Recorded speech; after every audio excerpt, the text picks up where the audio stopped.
Hi guys, welcome back to Old Southern Kitchen and Garden. It's a little chilly out today and I wanted to go back to my roots from something my mom and dad used to cook with a little twist. So we're going to make chicken fricassee. Let's get started.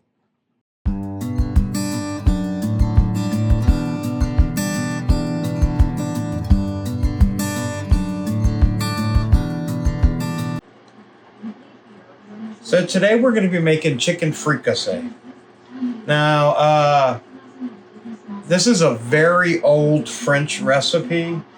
It could first be found in cookbooks in the 1300s in France, but it became really popular in American culture during the Depression because it is a cheap meal to make. Yes, we're going upgraded with portobello mushrooms today, but it was a cheap cut of chicken that is fried down with fresh vegetables, a little bit of wine, which back then they probably didn't. They would make fresh chicken stock, so they would have everything in their kitchen to make it. It's also said that this was one of the favorite dishes of Abraham Lincoln, which is kind of interesting, and he'd have it cooked in the White House all the time.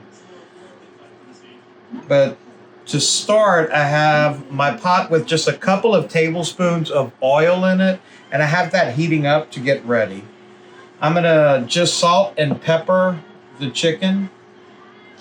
I would add garlic powder, but I do have a lot of garlic going in. I have like 8 cloves that I've chopped up, along with my onions here. And basically it's just gonna be chicken and seasoning. So it's really a good meal. Easy meal to make. So I'm going to salt and pepper both sides of my bone-in with skin chicken thighs.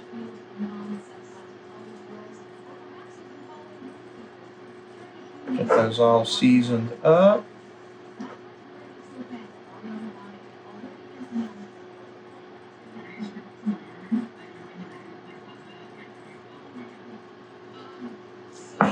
Just get a little seasoning on it. We don't want the seasoning to burn on it in the pot, which is getting really hot now.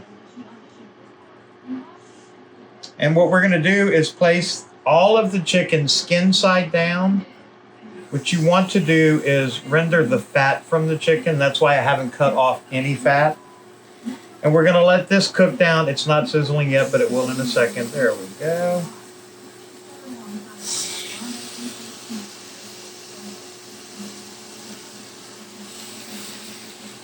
And we're going to leave this in here and let it cook skin side down for about 5 minutes on a medium-high heat. It's going to render off some of this fat and also brown the bottom of the chicken and give us a really good coloring for whenever we go to the second step, which is making the sauce. I'm going to come back as soon as these are browned some so we can turn them over and we'll go from there. The chicken's been cooking for about 5 minutes. As you can see, all the color on it and all the fat that's actually rendering out. That fat is what's going to give this dish so much flavor. So what we're going to do is turn the chicken over. And we're going to repeat and let it cook for another 5 minutes on this side. By that time, the chicken's going to be almost cooked through. And that's when we're going to take it out and make the actual sauce for the chicken. Once again, the chicken has been in for another 5 minutes, and as you can see, we have some nice color and crispiness on the other side. So what we're going to do now is take it out of the pan and let it sit here for a minute while we get the rest of the meal together.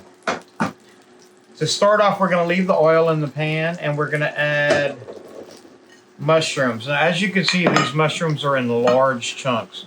You do want that because it's going to be cooking for quite a while. And you want the mushrooms to hold up. And we're just going to let this cook for a little bit until it gets a little color to it.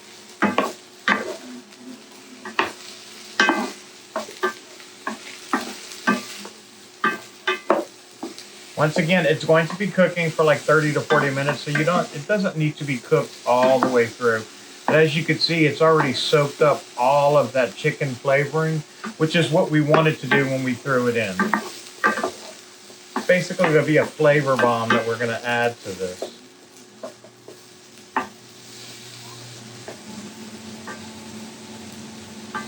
So now that all the liquid is soaked up, we're going to add onions and garlic.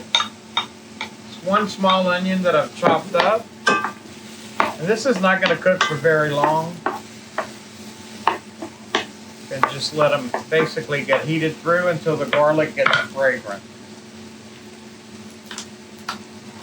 While that's heating up, I do have some thyme.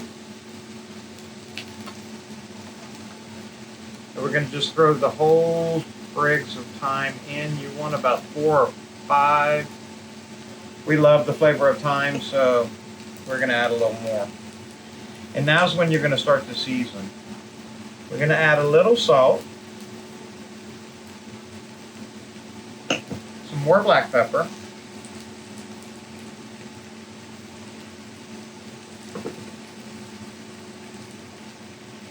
can't help it, guys, I have to add some garlic powder. I know we have a lot of garlic in there, but why not bump up the garlic flavor? And I know this is not a usual addition to it, but we're going to add some Creole seasoning.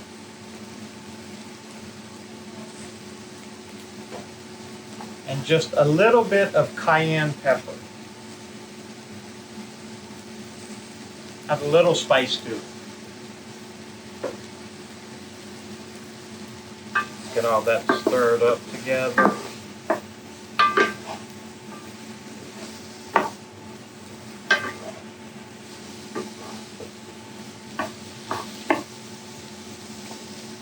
Now all that is in, we're going to add 2 tablespoons of flour.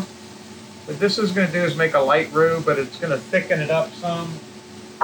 Get it nice and ready for whenever when we add the heavy cream to it. Now, anytime you add flour, you do want to let it cook for a minute or so, just to get that raw flour flavor off of your finished dish. And I know this is going to be cooking longer, but this is a step my grandmother used to do, my mother used to do, so I'm going to continue doing it.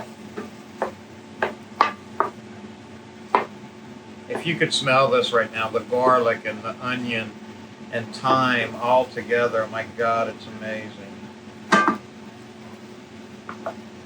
Now that that's cooked a little bit, we're going to add white wine. This is about 1.5 cups of white wine, which is perfect for this. Now, if you ever have white wine in a recipe and don't want to use it because you'd have to buy a whole bottle, these little boxes are amazing. It's a restaurant brand. Well, it was a restaurant brand when it came out. This is a good quality Australian wine. It is a wine I would drink, but you can buy just one single serving of it, so you don't have a lot of wine sitting around that you'll never eat. Now, we are going to want to let this boil down just a little bit to get the alcohol content out. We just want the flavor. We don't want drunk chicken. So we're going to let this cook down just a little bit.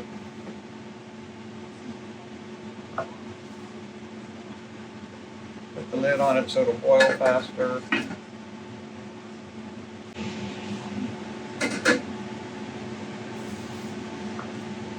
Okay, the wine has boiled down some, and this is already starting to thicken just from that little bit of flour that we added.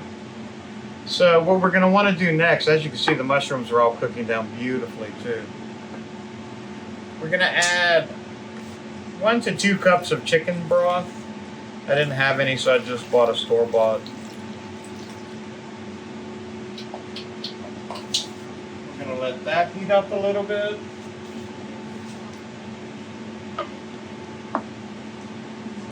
And you're going to want to add about 1/2 cup of cream. It's not an overly creamy sauce, but this will just add to the thickness and the overall flavor of this dish.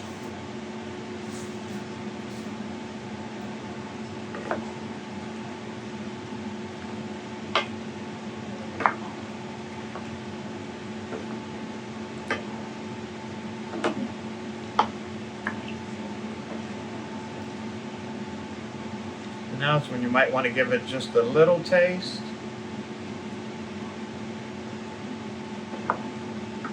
That wine mixing with the cream and the chicken is amazing. I think it'll need a little bit more salt, at least for Dale's taste.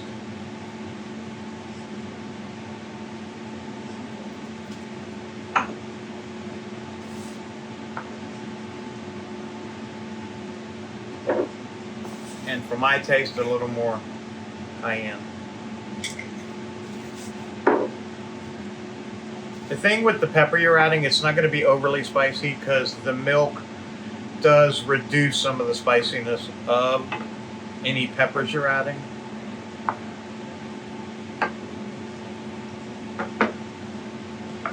Okay, and now that we have it, we're going to place the chicken back in.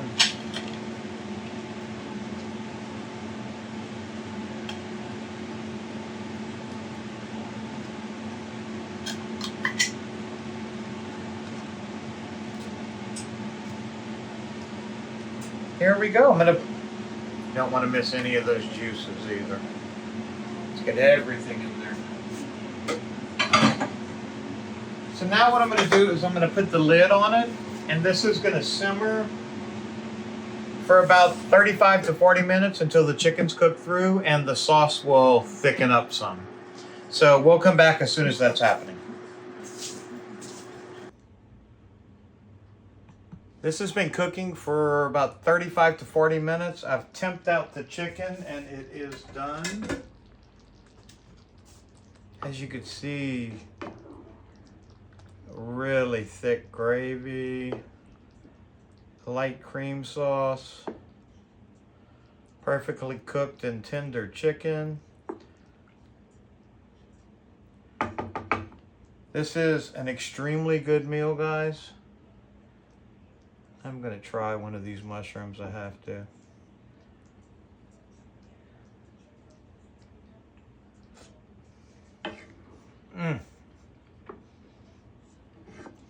You get that nice creaminess, wonderful taste of the chicken. The mushrooms are just melt in your mouth. That wine gives you a nice tanginess on the back palate. Perfect to serve over mashed potatoes or rice. Tonight we're going to have it with mashed potatoes and some honey butter carrots with a little bit of spice to them. It's going to be a great meal. Thanks for joining me tonight, guys, while I cook this. And if you like this recipe, please consider subscribing to the page, liking the video, and sharing it. It'll help the algorithm so we get more followers. And y'all have a great day. Thanks.